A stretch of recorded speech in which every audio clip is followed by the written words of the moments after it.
ये चीख की आवाज कहां से आ रही है?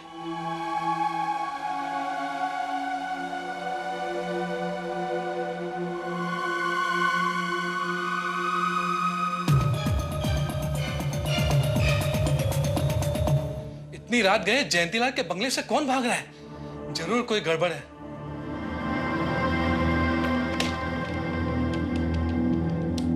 Hello, police station.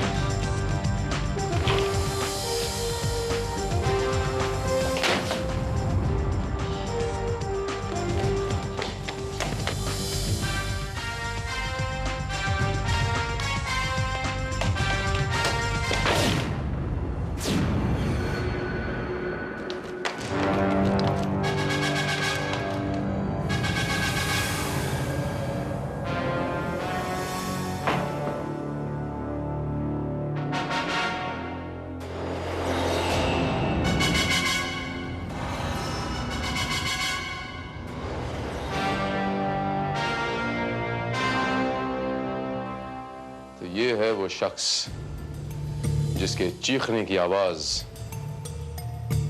इनके पड़ोसी मिस्टर पादुकोण ने सुनी। और ये खून भी अभी तक सूखा नहीं है सर। इसका मतलब ये हुआ कि कत्ल हाल में ही हुआ है। You're right, Srivastava.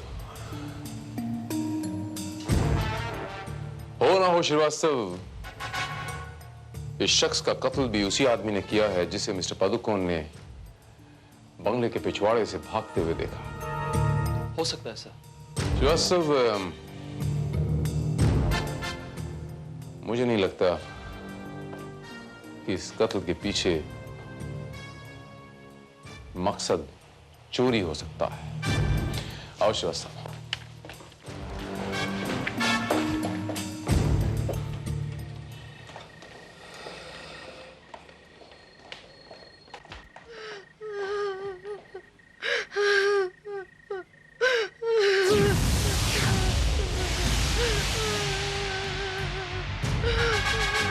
सर ये रोने की आवाज कहां से आ रही है? इसी बंगले से आ रही है श्रीवास्तव, यहीं कहीं से।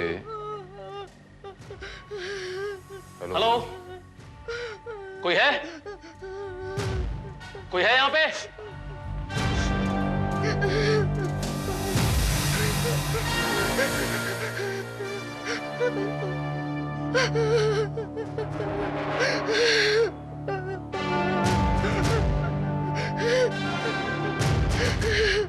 बच्चे, मुन्ना, हम लोग पुलिस वाले हैं। अब आपको कोई कुछ नहीं करेगा।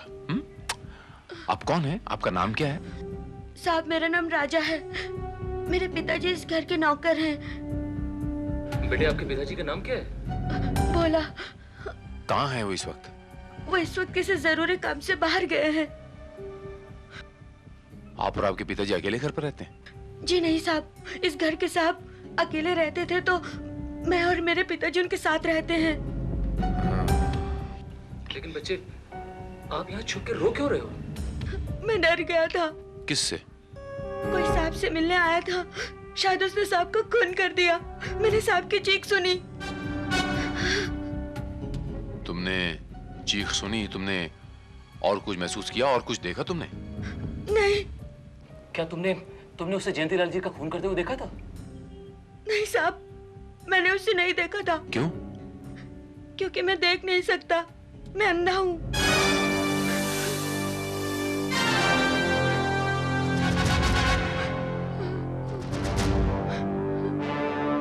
Oh my God. तुम बिल्कुल घबराना मत, ओके? श्रीवास्तव, यहाँ पर एक हवलदार तैनात कर दो। राजा बेटा, इधर बैठो। एक कुर्सी है, इधर आराम से बैठो। हाँ? तुम्हें कुछ नहीं होगा। हाँ? रिलैक्स। चलो श्रीवास्तव।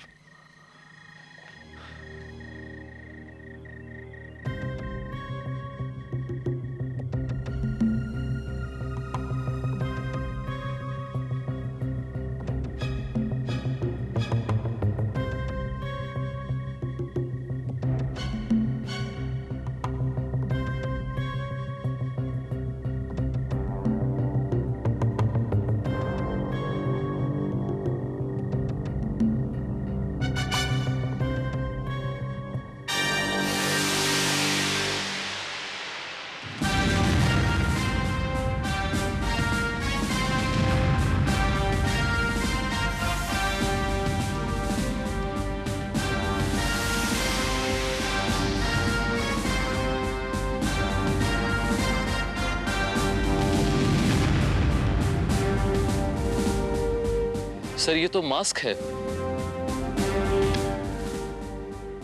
श्रीवास्तव, मुझे ऐसा लगता है श्रीवास्तव जैसे कातिल यही मास्क पहन कर आया था।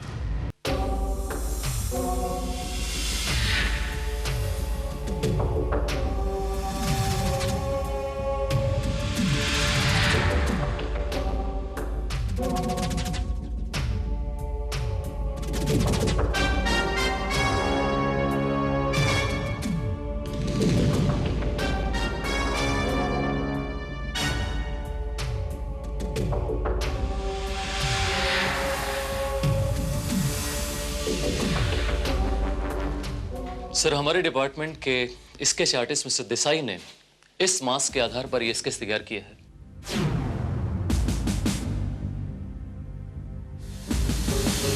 और उनका भी यही मानना है कि इस मास्क को पहनने के बाद किसी भी आदमी की शक्ल सूरत लगभग इस स्केच की तरह ही लगेगी। श्रीवास्तव, दो संभावनाएं हो सकती हैं और वो दो पॉसिबिलिटीज ये हैं कि पहली तो ये कि किसी इंसान ने अपनी कल्पना शक्ति से, अपनी इमेजिनेशन से ये मास्क बनाया हो। I mean, इसके नए नक्श, that's it। और दूसरी संभावना ये, इसी शक्ल सूरत का इस दुनिया में कोई आदमी बसता है। अब इसका कोई दुश्मन हो सकता है, उसने इससे बदला लेने के लिए इसका मास्क तैयार किया, कत्ल किया और बंगले के बाहर वो मास्क प्लांट कर दिया इससे बदला लेने के लिए, इसे फंसाने के लिए। You're right, sir। वो कॉन्ट्रैक्टर क्या नाम है उसका? जयंतीलाल। हाँ, जयंतीलाल। कुछ पता चला उसके बारे में?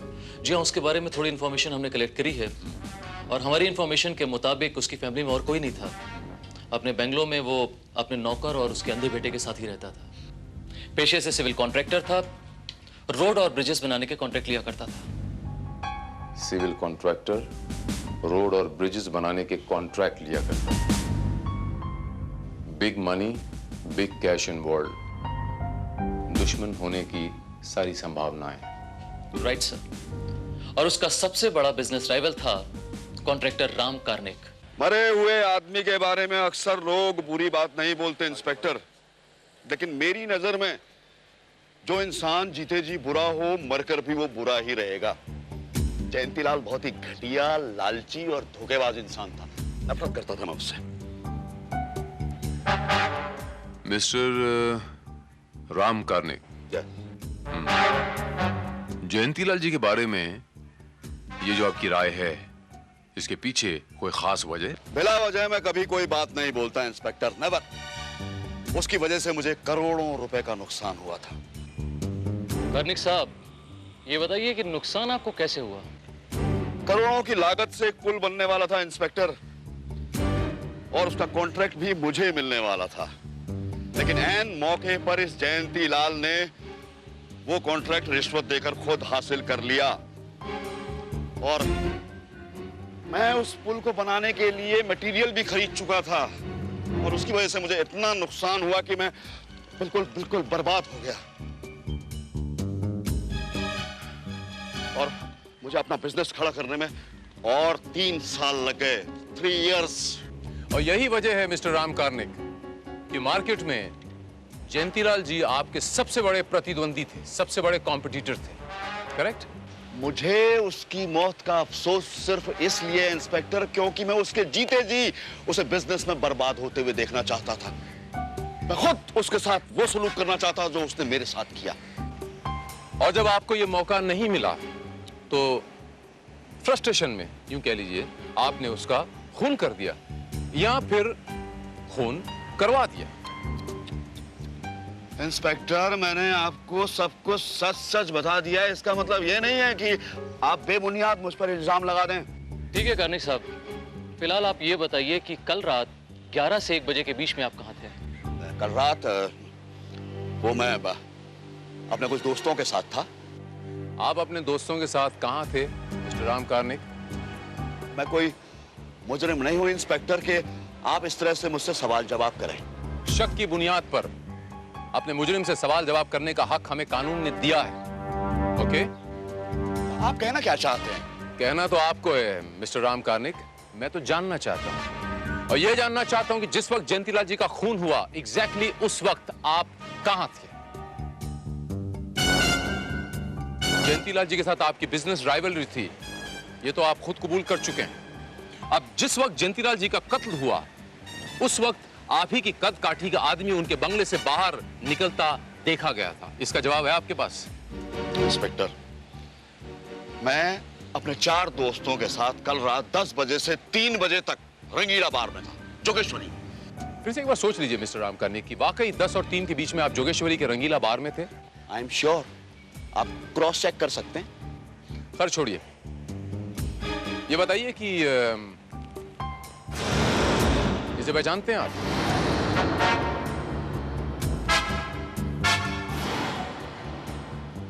ये तो एक रबर का टुकड़ा दिखता है। लेकिन ये है कुछ और मिस्टर राम कार्निक। श्रीवास्तव। मिस्टर कार्निक,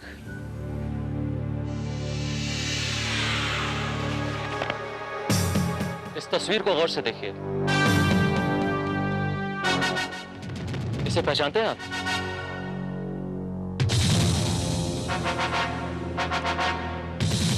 कमाल है, एक पेंटर का स्केच दिखाकर आप इसकी पहचान पूछ रहे हैं मुझसे। इसके मायने ये हुए मिस्टर राम कार्निक कि आप इसे जानते हैं। यस,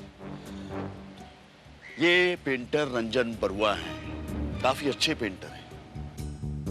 रंजन बरुआ।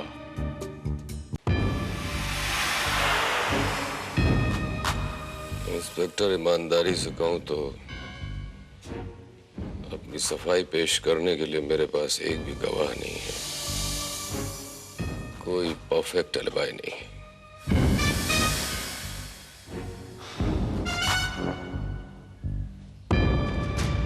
मिस्टर रंजन बरुआ, कल रात आप कहां थे? यही स्टूडियो में पेंटिंग कर रहा था। अमूमन देर रात तक पेंटिंग करने की मेरी आदत है, 2-3 तो बज ही जाता है। कॉन्ट्रैक्टर जयंतीलाल का नाम सुना आपने? आप उन्हें कैसे पहचानते थे? दोस्त थे। आपके और जयंतीलाल जी के बीच में कभी कोई मतभेद या कोई दुश्मनी? वैचारिक मतभेद था। वो कॉन्ट्रैक्टर, मैं आर्टिस्ट।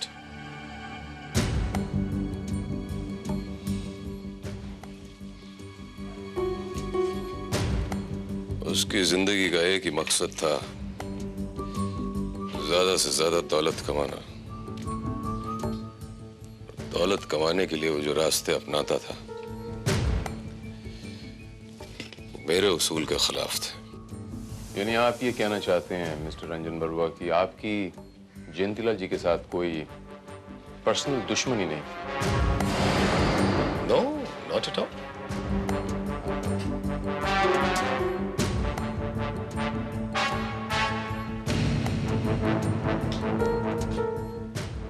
इसीलिए मैं आपको आगाह किए देता हूं मिस्टर रंजन बरुआ कि कोई आपको फंसाना चाहता है।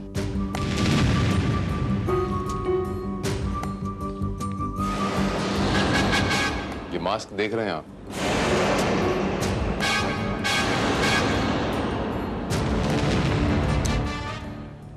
ये आपकी शक्ल का मास्क है मिस्टर रंजन बरुआ, किसी ने बनाया है। आपके बगल में कातिल ने जयंतीलाल जी का खून किया और बंगले के पिछवाड़े ये मास्क वहां प्लांट कर दिया ताकि इस कत्ल के केस में आप फंस जाएं। अच्छा, ये बताइए कि आपसे किसी और की या फिर राम कार्निक की कोई दुश्मनी? No no no. Mister Barua, ये बताएंगे कि मरहूम जयंतीलाल जी के घर में और कौन कौन है? जी, उनके 2 बेटे थे जो रोड एक्सीडेंट में मारे गए, और उनकी पत्नी शादी के 15 साल बाद उन्हें डिवोर्स देके अपने फादर के पास दार्जिलिंग में सेटल हो गई थी। Anyhow, thank you very much. Thank you, Mr. Verma. Anytime.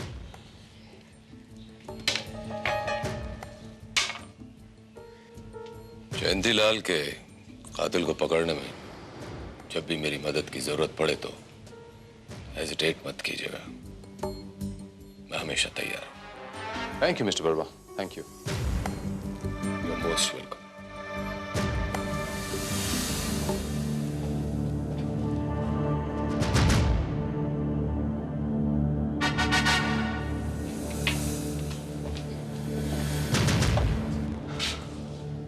Srivastava, अब तक हमारी नजरों में राम कार्निक ही एक वाहिद ऐसा शख्स है जो जयंतीलाल का दुश्मन था और जो उस पेंटर रंजन बरुआ को भी जानता था। लेकिन सर, हमारी तहकीकात से यह बात तो कंफर्म हो गई है कि राम कार्निक की एलिबाई पक्की थी। कत्ल वाली रात वो रंगीला बियर बार में ही था और 3 बजे से पहले वो बार के बाहर 5 मिनट के लिए भी नहीं निकला। सर, फिलहाल तो उस मास्क के अलावा कातिल तक पहुंचने के लिए हमारे पास और कोई सुराग भी नहीं है। सुराग भले न हो श्रीवास्तव, लेकिन हमारे पास एक पुख्ता गवाह जरूर है। हमारे पास गवाह है? जी हाँ। कौन सर? जयंतीलाल का नौकर भोला, उसका बेटा राजा। लेकिन सर, वो बच्चा तो अपनी आंखों से देख भी नहीं सकता, वो हमारी मदद कैसे करेगा? मुझे पूरा यकीन है श्रीवास्तव कि वो बच्चा हमें कातिल तक पहुंचने में मदद जरूर करेगा। राजा बेटा, तुम्हारे डैडी परसों रात घर पर नहीं आए थे ना? नहीं।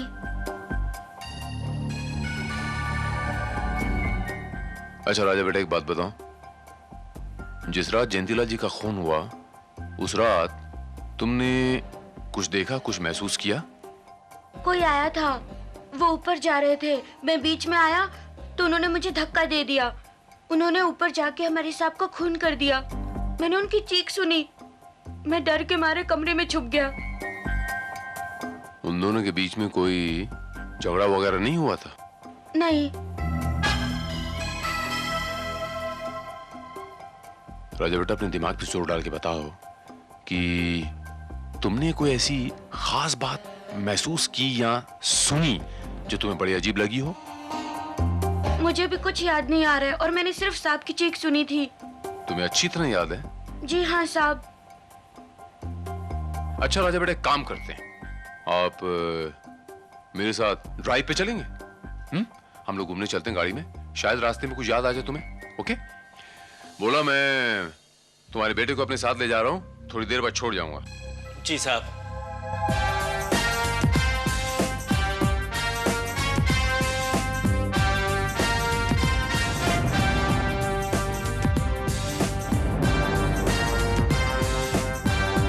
राजा बेटे, कुछ याद आया आपको? नहीं। गौर से सोचो। अच्छा राजा बेटा, एक बात बताओ, जब जयंतीलाल जी का झगड़ा हो रहा था उस आदमी के साथ, तब उन्होंने किसी का नाम लिया था? जरा दिमाग पे जोर डाल के बताओ। नहीं। अच्छा चलिए, खैर छोड़िए, आप ये बताइए कि आपको आइसक्रीम पसंद है? जी हाँ, कभी कभी साहब हमारे लिए लेके आया करते थे। अभी लेके देते हैं आपको, 1 मिनट। मैं आपके लिए आइसक्रीम लेके आता हूँ।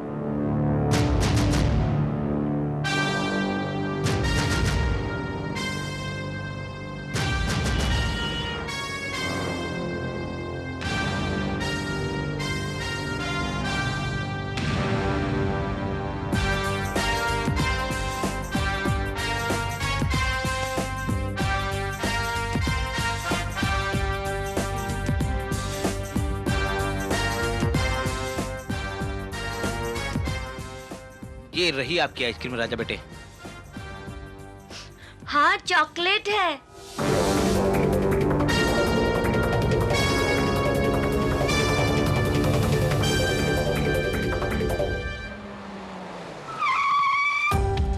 अंकल, ये आप मुझे कहाँ ले आए? राजा बेटा, मेरे ऑफिस में पुलिस स्टेशन।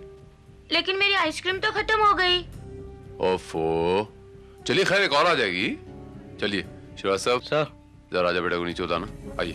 Okay sir. हाँ राजा बेटा, कुछ याद आया? हाँ, जब वो आदमी आया था ना, तो मुझे कुछ अजीब सी खुशबू आई थी। कैसी खुशबू? पता नहीं, पर एक अजीब सी खुशबू आई थी। अजीब सी खुशबू? एनीहाउ, एक काम करते हैं राजा बेटा, चल के ऑफिस में बैठते हैं, आपको हम एक और आइसक्रीम खिलाते हैं, शायद कुछ और याद आ जाए। ओके, अच्छा।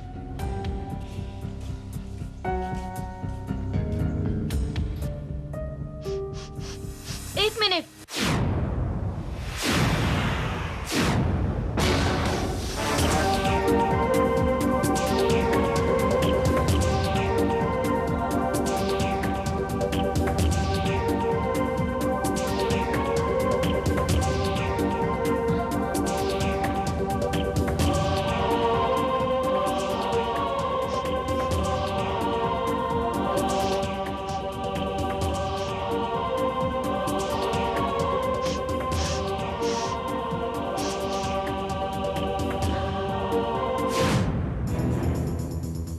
कौन है?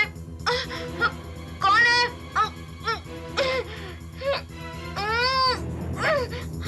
कौन है?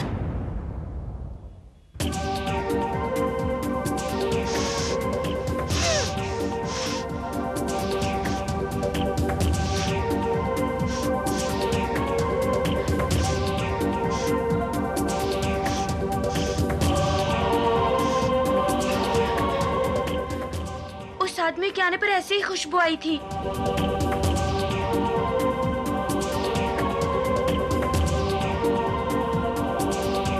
मतलब टर्पेंटाइन की खुशबू।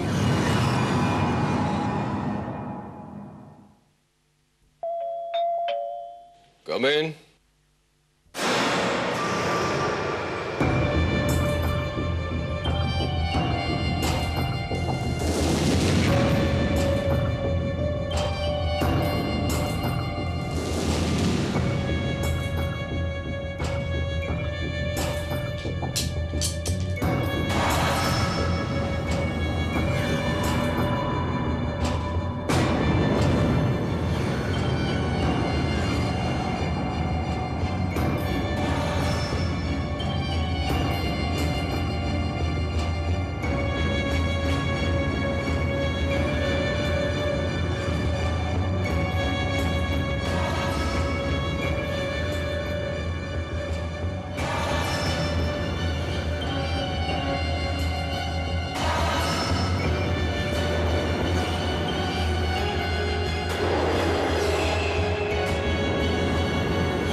कौन हो तुम?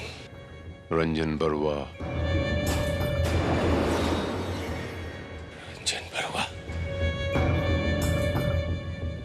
रंजन बरुआ तो मैं हूं।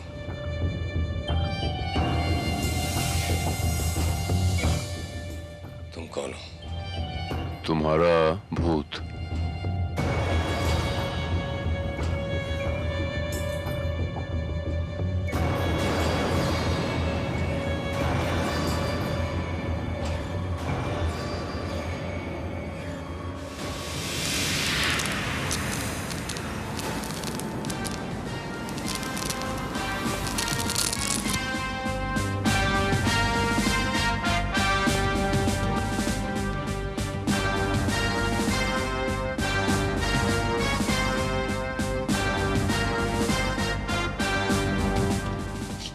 इंस्पेक्टर, ये कैसा बेहुदा मजाक है? मजाक तो आपने अपने साथ किया है पेंटर बाबू, अपना ये मास्क बनाकर। क्या मतलब?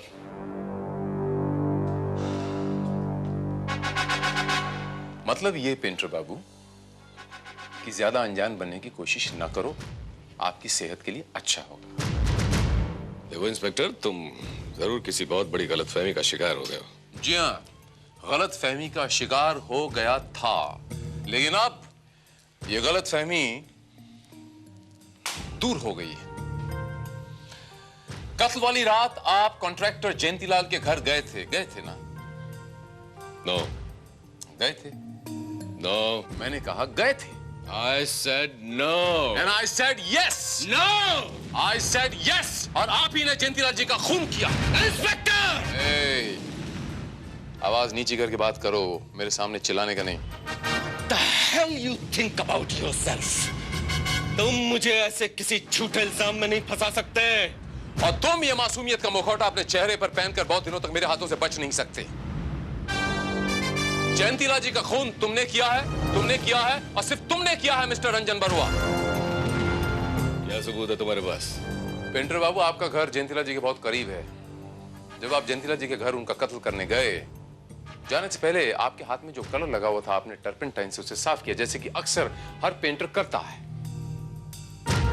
और टर्पेंटाइन की महक बहुत देर तक बरकरार रहती है। जब तुम जयंतीलाल जी का खून करने गए, जो रास्ते में तुम एक बच्चा टकराया उसके बंगले के अंदर, आपने उसका मुंह बंद करने की कोशिश की और ये टर्पेंटाइन की खुशबू बहुत देर तक बरकरार रहती है। उस बच्चे ने वो खुशबू आइडेंटिफाई की। जब पहली बार मैं आपसे मिलने आया आपके घर पर, तब तुम उसी टर्पेंटाइन से अपने कलर वाले हाथ साफ कर रहे थे और मैंने वो खुशबू आइडेंटिफाई की।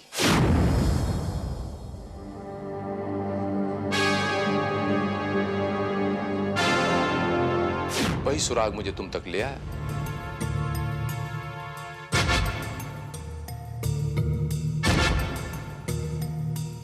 What rubbish! ये कोई सबूत हुआ मुझे कातिल साबित करने के लिए? पुलिस को मुजरिम से सच उगलवाने के बहुत सारे तरीके आते हैं पेंटर बाबू। उसमें से एक 3rd डिग्री भी होता है। अगर आप कहें तो आपसे सच्चाई उगलवाने के लिए हम ये 3rd डिग्री इस्तेमाल कर लें। इंस्पेक्टर, तुम्ही ने कहा था कि किसी ने मेरी शक्ल का मास्क इस्तेमाल करके मुझे फंसाने की कोशिश की है। कहा था, बेशक कहा था।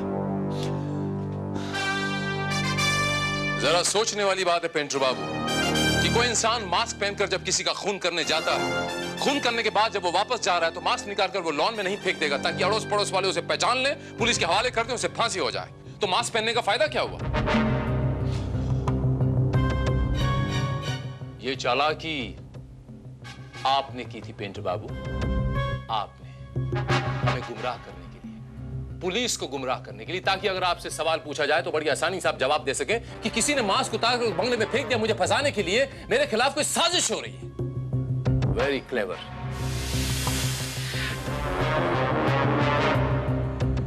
लेकिन एक बात भूल गए आप पेंटर बाबू कि जहां मुजरिम के सोचने की हद खत्म होती है, वहीं से इंस्पेक्टर भारत की सोच शुरू होती है। मैं कह चुका हूं, मैंने जयंतीलाल का खून नहीं किया है।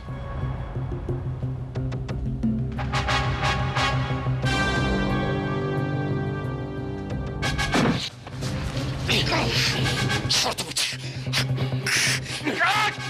छोड़ दो मुझे, मैं कहता हूं छोड़ दो मुझे। जल्दी से कबूल करने के, वरना आपके दोनों हाथ में तोड़ दूंगा। ना तो आप पेंटिंग करने लायक रहेंगे और ना ही किसी का कत्ल करने लायक। Come on, speak up! Speak up! You can't do this to me, Inspector! I will do this to you.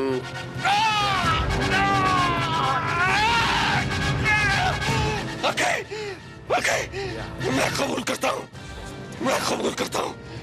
Jayantilal का कत्ल मैंने किया है।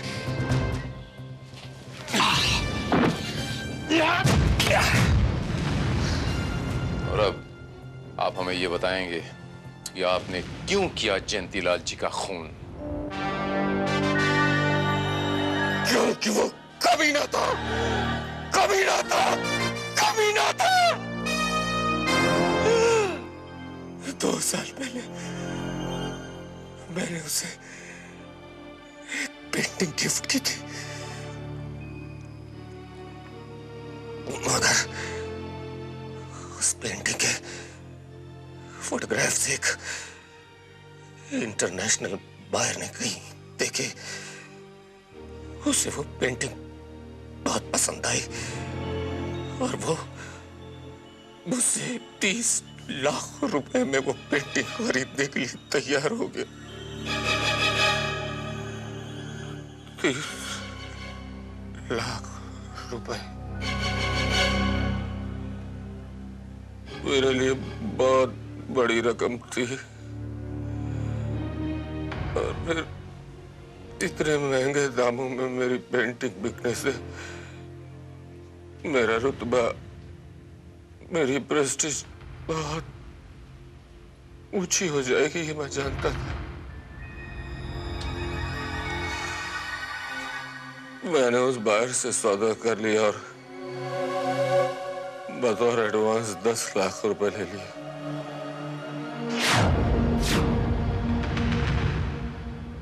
मेरे लिए जिंदगी का ये बहुत बड़ा मौका था। मैंने सोचा कि जयंती मेरा दोस्त है, मेरी पेंटिंग मुझे वापस कर देगा और मैं उसे कोई दूसरी अच्छी सी पेंटिंग गिफ्ट कर दूंगा।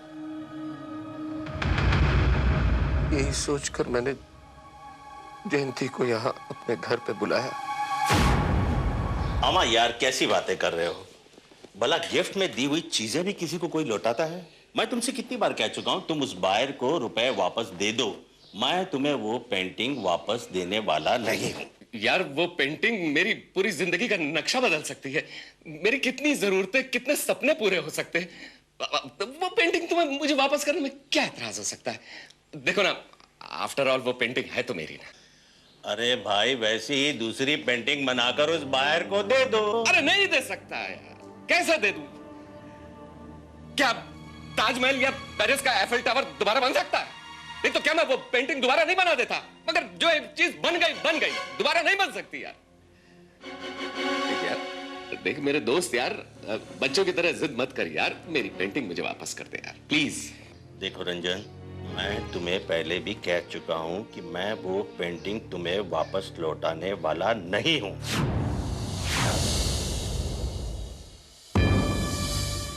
मैं किसी भी कीमत पर उससे अपनी वो पेंटिंग हासिल करना चाहता था।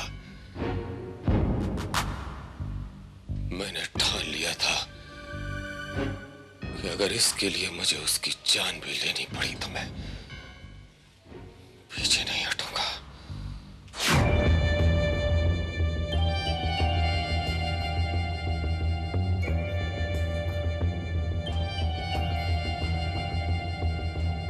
कौन है? कौन है?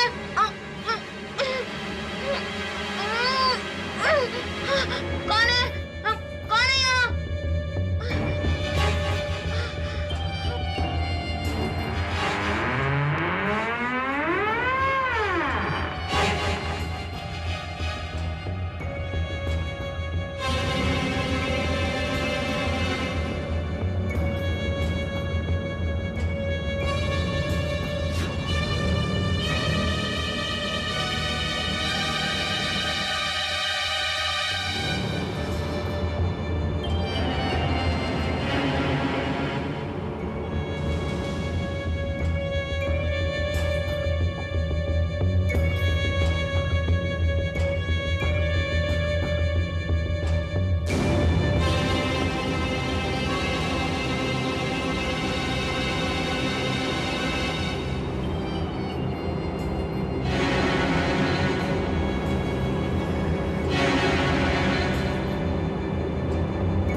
रंजन, तुम और इस गेटअप में? देखो रंजन, मैं तुम्हें पेंटिंग ले जाने नहीं दूंगा।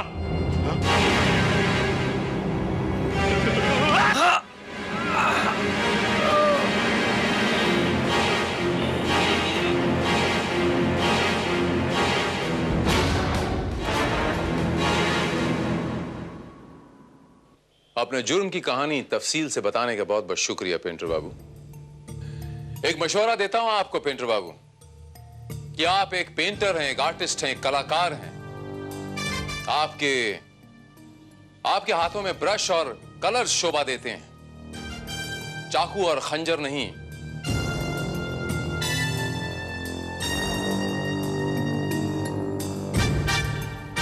कॉन्ट्रैक्टर जयंतीलाल के कत्ल के जुर्म में मैं तुम्हें गिरफ्तार करता हूं। श्रीवास्तव सर, हिरासत में लो इन्हें।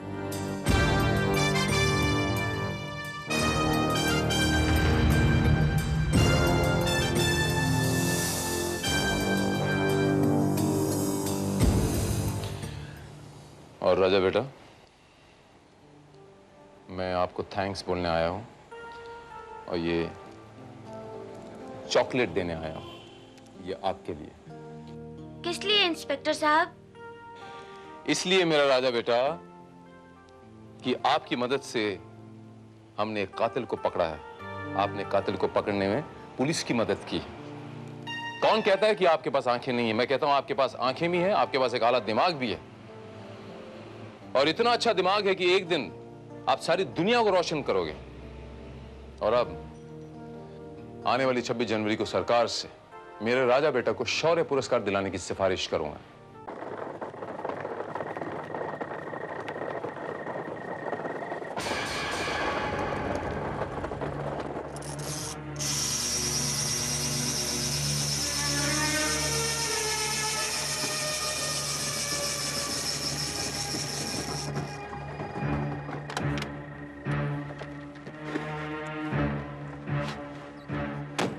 Driver, station.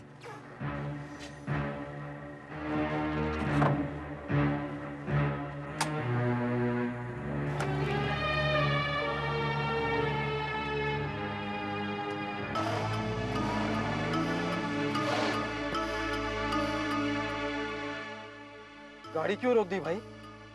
ये रास्ता तो स्टेशन की तरफ नहीं जाता है। कौन हो तुम?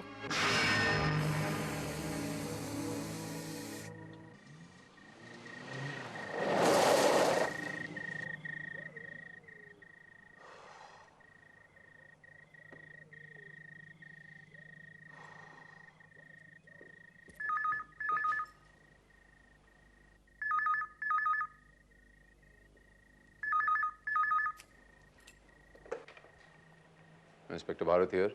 इंस्पेक्टर भारत, दरवाजा खोलकर देखो, वहां एक तोहफा तुम्हारा इंतजार कर रहा है। कौन बोल रहा है? मैंने पूछा कौन?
ACB।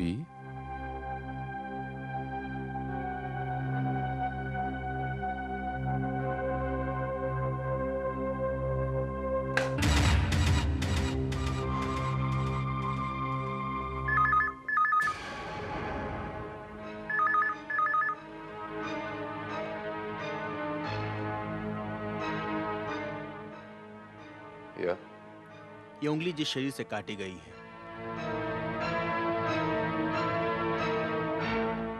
वो इंसान अभी जिंदा है, लेकिन अगर 12 घंटे में तुमने उसे ढूंढ कर नहीं निकाला तो वो शरीर लाश में बदल जाएगा। वो शरीर कहां है इसका इशारा उंगली खुद कर रही है। कहते हैं ना कि अक्लमंद के लिए इशारा काफी होता है। All the best inspector Bharat. Hello hello hello.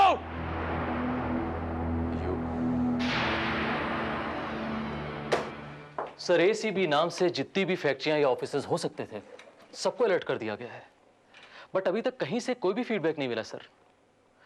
मुझे तो ये लगता है कि किसी ने हमें परेशान करने के इरादे से या फिर हमारे साथ मजाक किया होगा सर। मुझे पूरा यकीन है श्रीवास्तव कि ये उंगली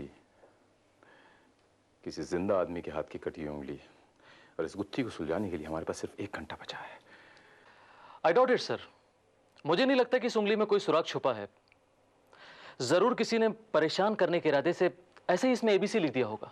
नहीं श्रीवास्तव, नहीं, कोई यूं ही कुछ नहीं लिख देता श्रीवास्तव। कोई अगर किसी लिखना होता तो वो एबीसी लिख देता। उसने एसीबी क्यों लिखा? सी बीच में ही क्यों लिखा? ये सी बीच में, सी बीच में, सी बीच में। यस श्रीवास्तव, सी बीच।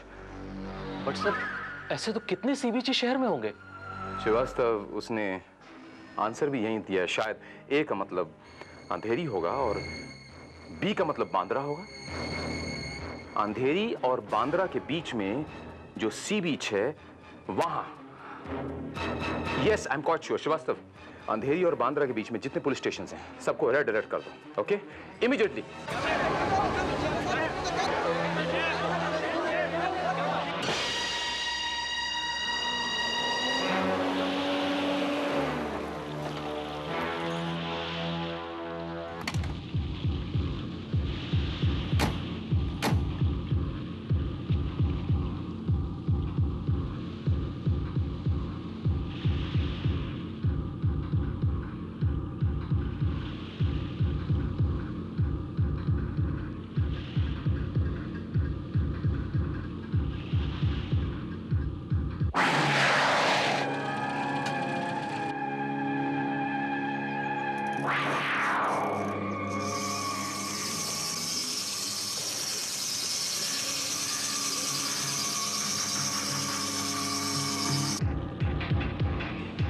सर, इस तरफ आइए, बॉडी वहां पर है।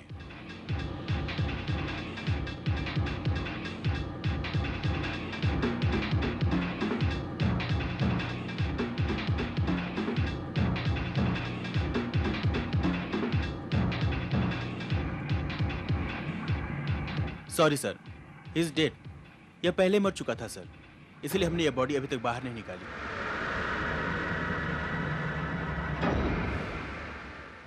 लाश को बाहर निकालो। Okay sir.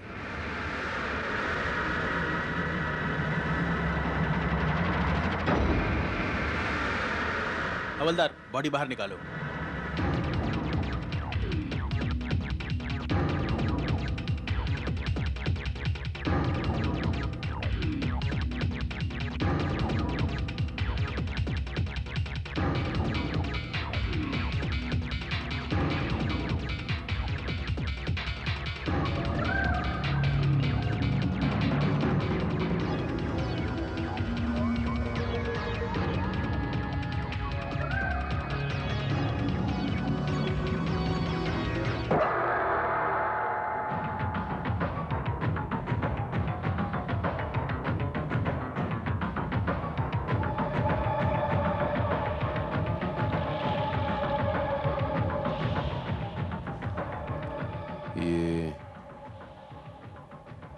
ये तो किसी तस्वीर का टुकड़ा लगता है श्रीवास्तव। Yes sir. क्या मतलब हो सकता है इसका?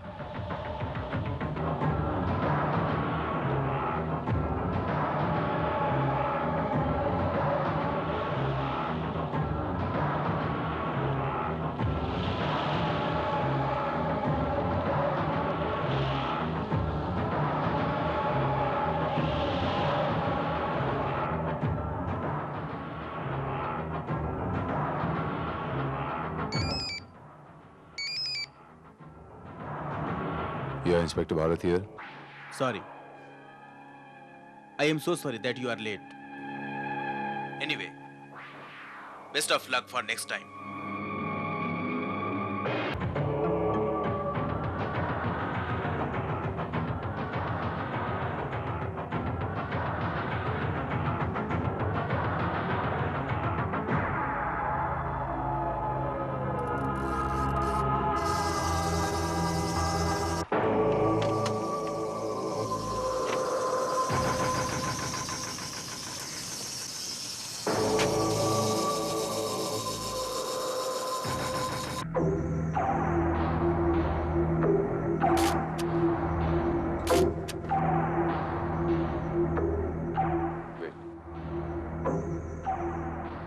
मुझे ऐसा लगता है श्रीवास्तव कि मैंने इसे कहीं देखा है।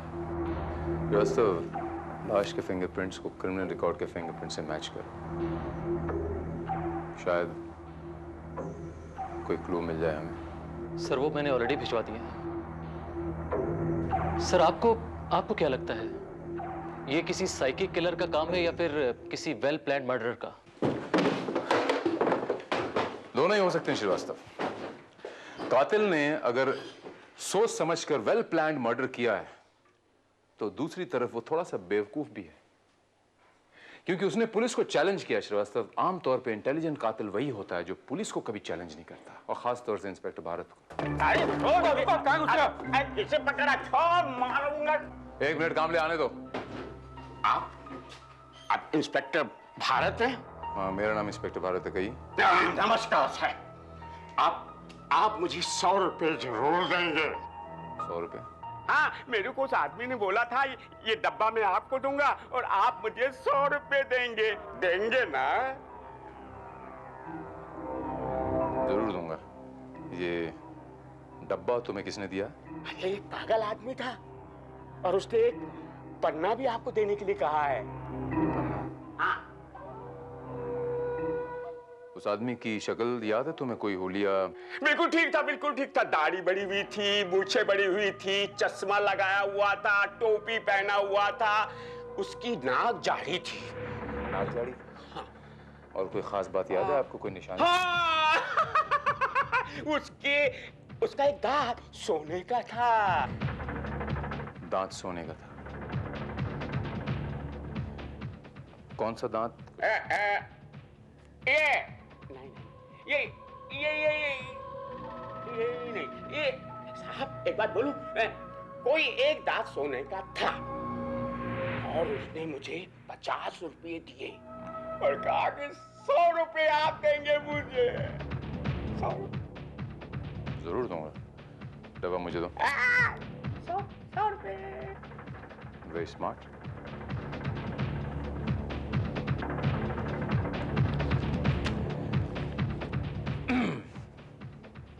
ये तुम्हारे 100 रुपए।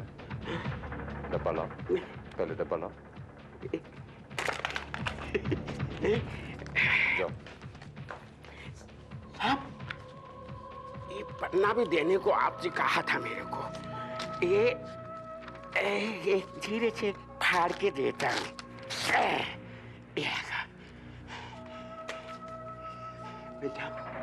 जाओ। जाओ। नमस्कार सर। नमस्कार। दो अरे जेल तो मैं जेल। काम ले, इसका पीछा करो।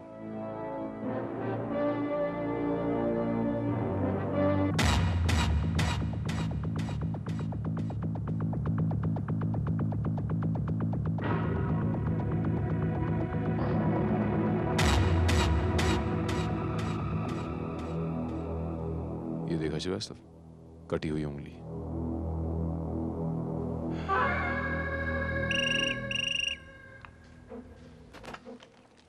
या inspector Bharat here.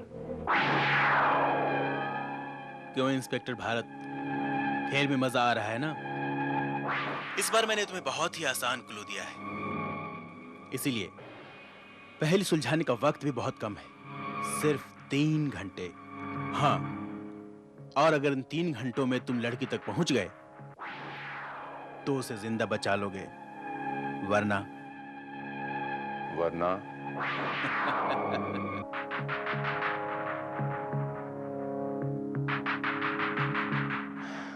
Srivastava sir, हमारे पास वक्त बहुत कम है। कातिल ने हमें 3 घंटे की मोहलत दी है। लेकिन सर इस उंगली पर तो कुछ भी नहीं लिखा है। लेकिन हो सकता है ये पन्ना कोई क्लू दे जो उस कातिल ने इंस्ट्रक्शंस दिया उस पागल को। एक पन्ना फाड़ के देना। लेकिन सर इस पे तो सिर्फ एक हीरा बना हुआ है। इसका क्या मतलब हो सकता है? हीरा मतलब डायमंड, और डायमंड से डायमंड बार, डायमंड ज्वेलर, या फिर डायमंड लॉन्ड्री।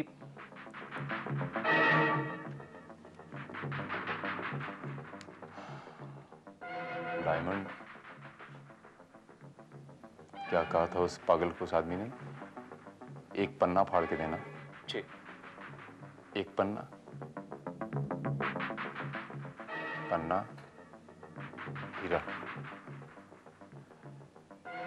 कहीं हीरा पन्ना नाम की कोई बिल्डिंग या कोई टावर, कुछ ऐसा तो नहीं?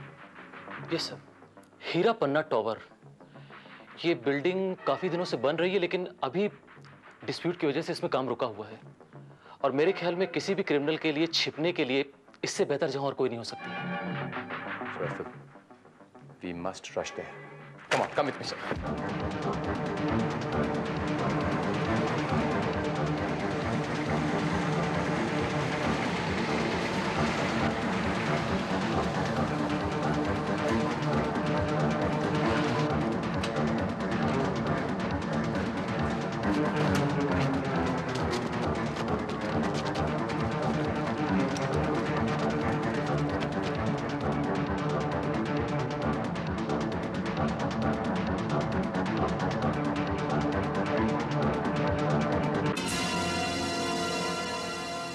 सर, ये तो काफी बड़ी बिल्डिंग है सर। इसका हर एक कमरा चेक करने में 3-4 घंटे जरूर लगेंगे सर। आई नो श्रीवास्तव, ये बिल्डिंग काफी बड़ी है और हमें हर एक फ्लैट चेक करना है। तुम लोग नीचे शुरू करो, मैं ऊपर जाता हूँ। Okay, come on quick.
मत आओ, मेरे पास बम है, मत आओ मेरे पास। एक मिनट, रिलैक्स, घबराना मत, ओके? रुक जाओ, मेरे पास मत आओ। रिलैक्स, तुम्हें कुछ नहीं होगा।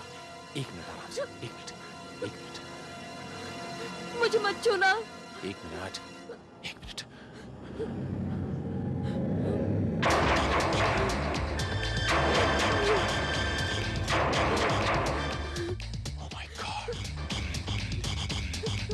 श्रीवास्तव, आगे मत बढ़ना। यहाँ बॉम्ब है। मैं बॉम्ब को डिफ्यूज करने की कोशिश करता हूँ, तुम तब तक लड़की को आजाद करो, okay?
Come on fast, hospital लेके चलना है।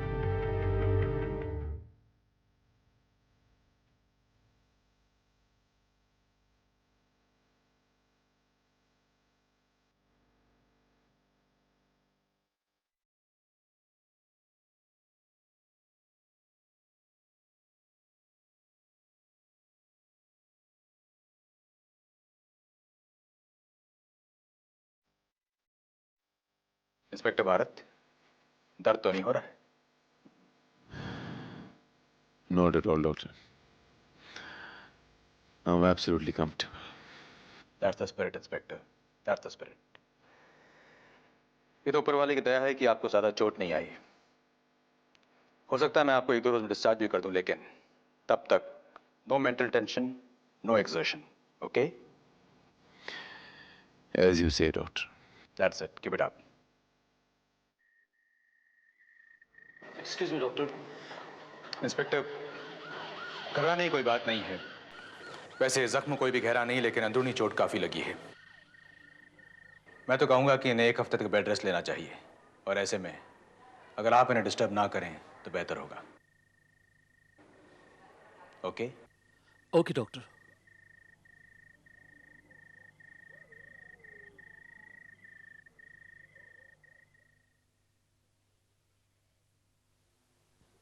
कैसी तबीयत है sir? I'm okay, Srivastava. I'm okay.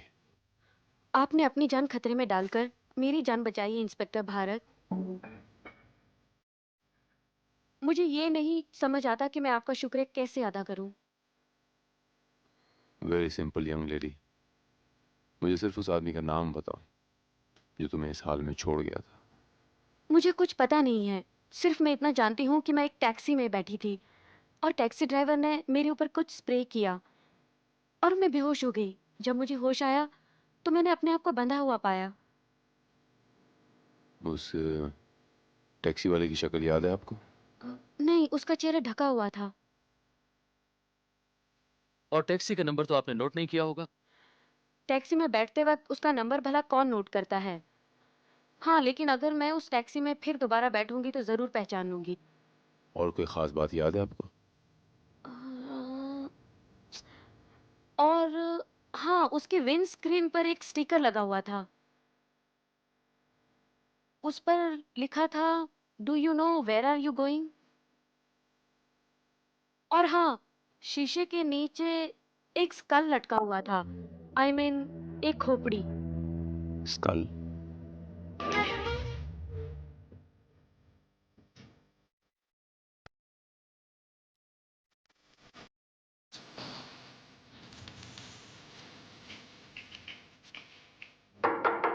अरे कौन? अरे तनिक रुको भैया, आवत नहीं।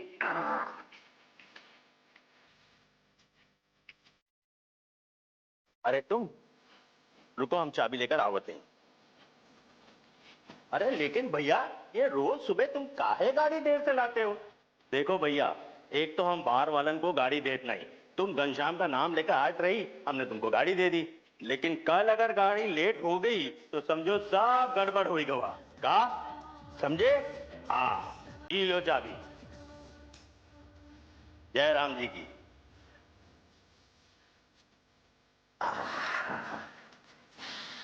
तो अपना पूरा अब एक विशेष सूचना। पुलिस को एक ऐसी टैक्सी की तलाश है जिसके अंदर एक स्कल लटक रहा है और एक स्टिकर पर लिखा है, do you know where are you going? उस ड्राइवर ने एक शॉल ओढ़ रखी है। यदि इस तरह का कोई व्यक्ति नजर आए तो पुलिस से सूचना करें। हीरा पन्ना में हुए बमकांड को लेकर पुलिस को उस ड्राइवर की तलाश है। अरे ये सब तो हमरा गाड़ी में। Hello, police station? हाँ साहब, वो जो आपने टीवी में गाड़ी और ड्राइवर का हुलिया बताया ना,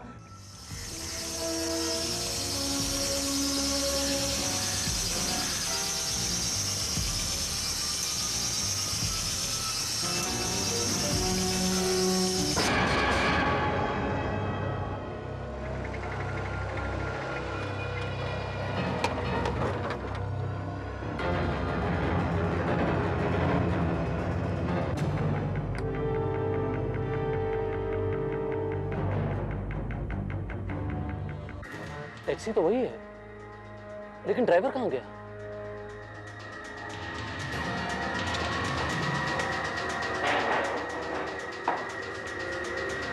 पीछे पीछे उतार देखो इधर। ठीक है चलो बाहर चलते हैं।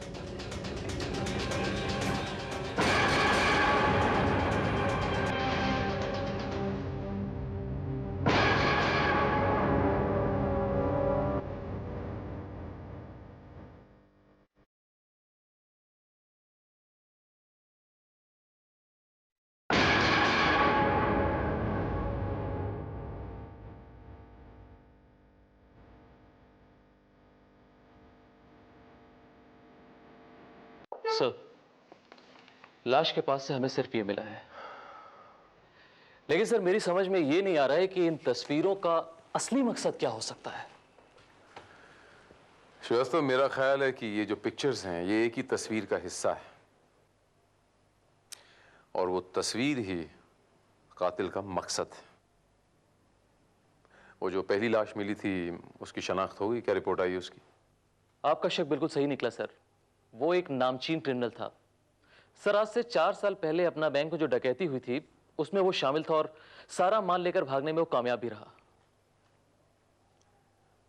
अपना बैंक? जी हाँ सर। इस डकैती में जो इसका सरगना था रमन्ना, वो तो मेरी हाथों मारा गया था ना? जी।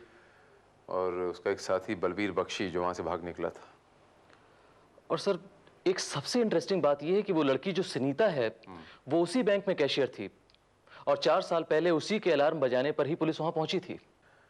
हो ना हो श्रीवास्तव, इस कातिल का इस बैंक डकैती से कोई ना कोई ताल्लुक जरूर है।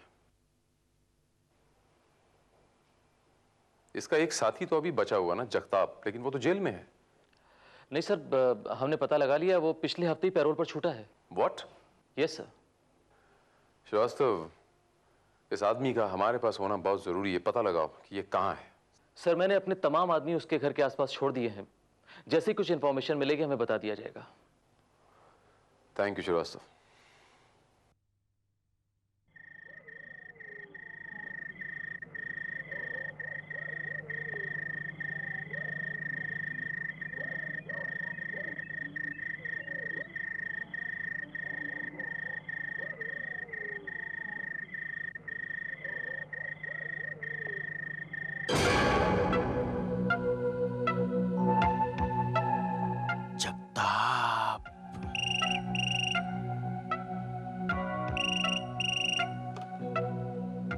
Inspector Bharat here. Hello sir, मैं कमले बोल रहा हूँ पायधुनी से। सर, जगताप अभी भी इधर पहुंचा है। गुड, नजर रखना उस पे। और सुनो, श्रीवास्तव को इन्फॉर्म कर दो। Okay sir. बाय।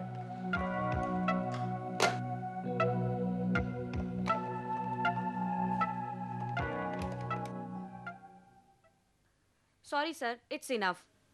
डॉक्टर ने कहा है आपको physically as well as mentally tension नहीं लेने चाहिए। But system. No, please relax. अगर आप ज्यादा बोलेंगे तो मैं आपको इंजेक्शन लगाऊंगी।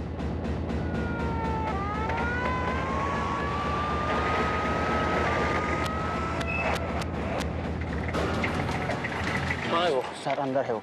Come on fast.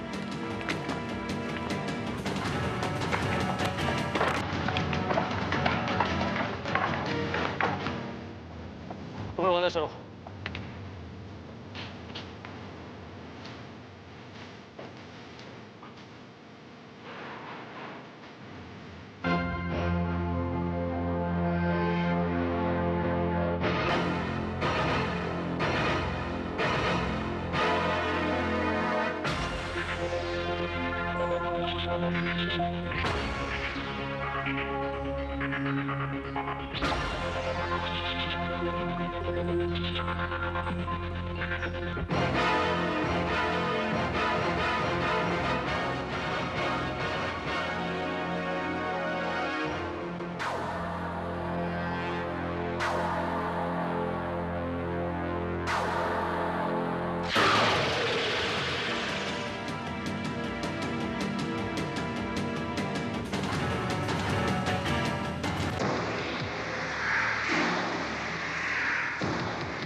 He's murdered.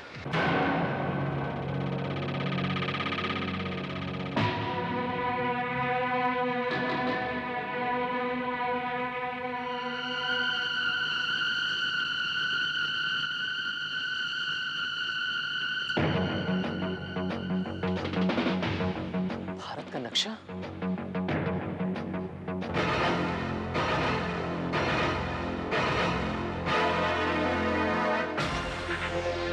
Bharat का नक्शा? भारत?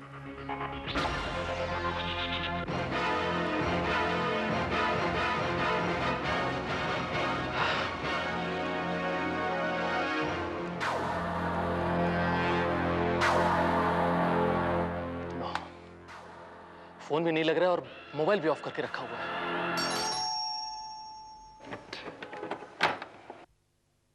गुड इवनिंग सर, अच्छा हुआ आप जल्दी आ गए। आई नो, तुमने मुझे हॉस्पिटल फोन करके कहा था कि तुम्हें आज जल्दी जाना है, इसलिए मैं आ गया। तुम जाओ, जब तक अगली शिफ्ट की नर्स आती है मैं यहीं रहता हूँ। ओके? Thank you sir.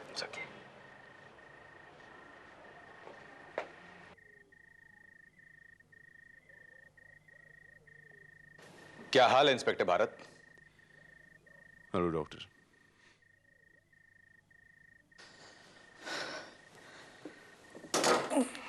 लगता है आप आराम नहीं कर रहे हैं।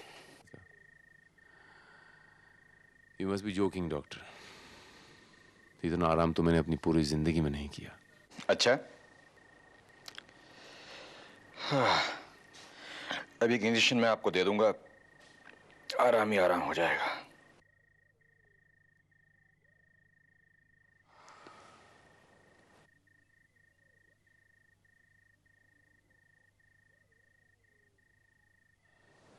वैसे ज्यादा काम भी सेहत के लिए ठीक नहीं होता है, क्यों? You are right doctor, you are absolutely right. अरे वाह, तुम्हारा जख्म तो बहुत जल्दी ठीक हो गया।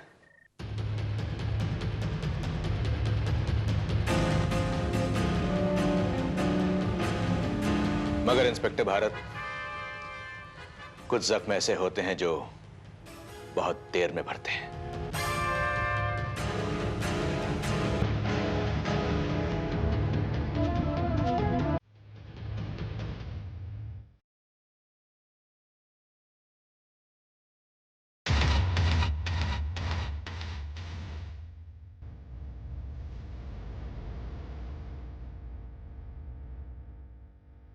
क्या बात है भारत, किस सोच में पड़ गए?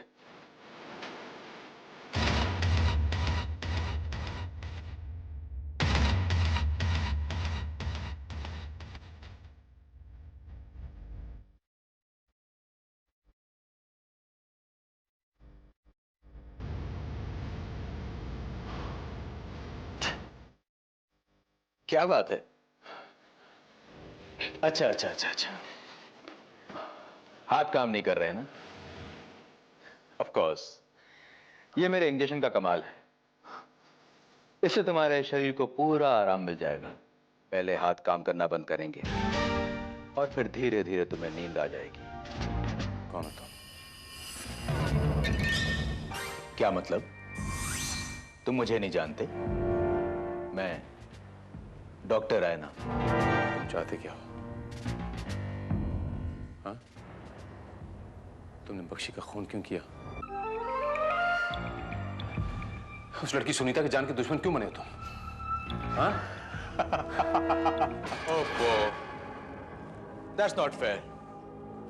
तुम्हें तो सब कुछ पहले ही पता चल गया। मैं तो समझता था कि जब तक मैं तुम्हें बताऊंगा नहीं, तुम्हें कुछ पता नहीं चलेगा। तुमने तो पहेली को पहले ही सुलझा लिया।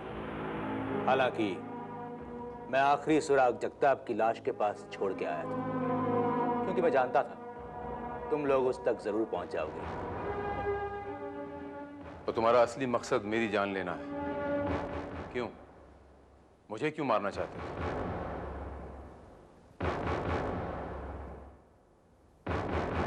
क्यों? रमन्ना याद है तुम्हें? रमन्ना, उस बैंक डकैती पे जिस पर तुमने गोली चलाई थी, जानते हो कौन था? वो मेरा भाई था, मेरा सगा भाई। मेरे भाई ने मुझे डॉक्टर बनाने के लिए सब कुछ किया, और मैं डॉक्टर बनने के बाद उसके लिए कुछ नहीं कर सका। मेरे ही हाथों में, मेरे ही सामने बेबसी की मौत मरा वो, और उसकी मौत के जिम्मेदार तुम हो भारत, सिर्फ तुम। मैं अपना फर्ज निभा रहा था डॉक्टर। मैं भी एक भाई का फर्ज पूरा कर रहा हूं। मरते वक्त मेरे भाई ने मुझसे कहा था, राघव मेरी मौत का बदला लेना। बस वही कर रहा हूं मैं। बख्शी और जगताप जिन्होंने मेरे भाई को धोखा दिया था, उन्हें तो मैं खत्म कर चुका हूं। हाँ, वो लड़की जिसने अलार्म लगाया था वो बच गई, क्योंकि तुमने वक्त से पहले ही वो पहेली सुलझा ली थी।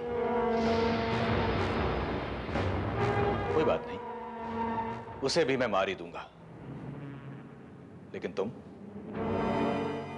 तुम्हें तो मैं ऐसी मौत दूंगा भारत कि तुम भी क्या याद करोगे।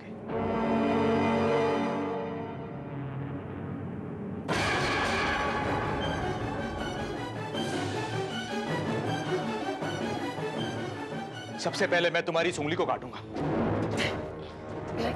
जिससे तुमने मेरे भाई पे गोली चलाई थी। चिंता मत करो, तुम्हें बिल्कुल दर्द नहीं होगा, क्योंकि इंजेक्शन तो मैं तुम्हें दे चुका हूं।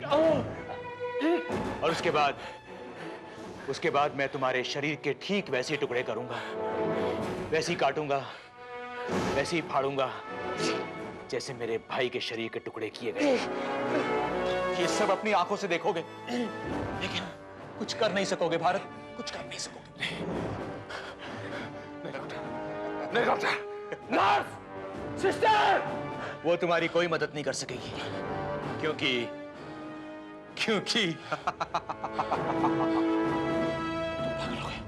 तुम सचमुच पागल हो गए हो। लगता है इंजेक्शन बहुत धीरे धीरे काम कर रहा है। मैं तुम्हारे साथ शराफत से पेश आ रहा हूं और तुम होगी, लगता है तुम आसान मौत नहीं मरना चाहते। ठीक है, अगर तुम आसान मौत नहीं मरना चाहते तो मैं तुम्हें तड़पा तड़पा के मारूंगा।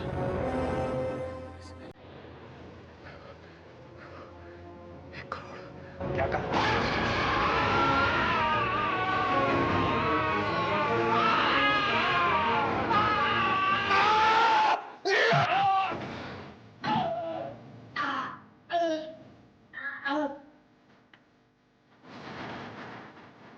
तेरा तो एक पल भी जिंदा रहना ठीक नहीं है।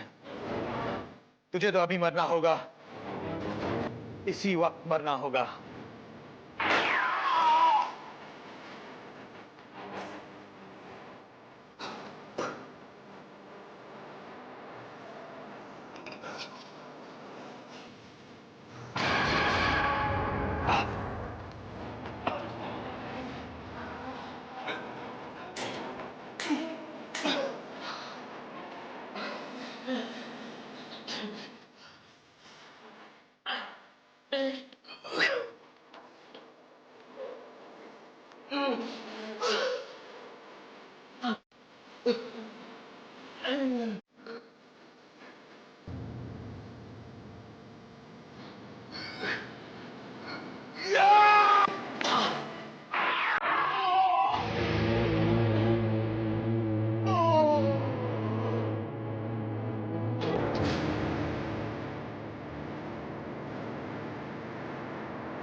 सर होश में आइए।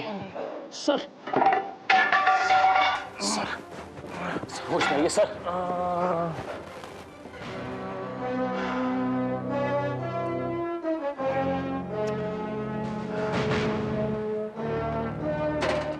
ये सब क्या है सर? आपको तो अभी और आराम की जरूरत है। नहीं श्रीवास्तव, आराम मेरे लिए बहुत खतरनाक साबित हो सकता है श्रीवास्तव। हमें आराम नहीं करना चाहिए।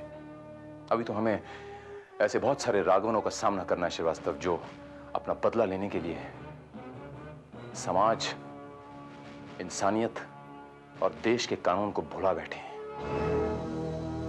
जो ऐसी दलदल में फंस चुके हैं श्रीवास्तव, जहां से बाहर निकला, जहां से वापस जाना इम्पॉसिबल है। वहां से उन्हें कोई वापस नहीं निकाल सकता।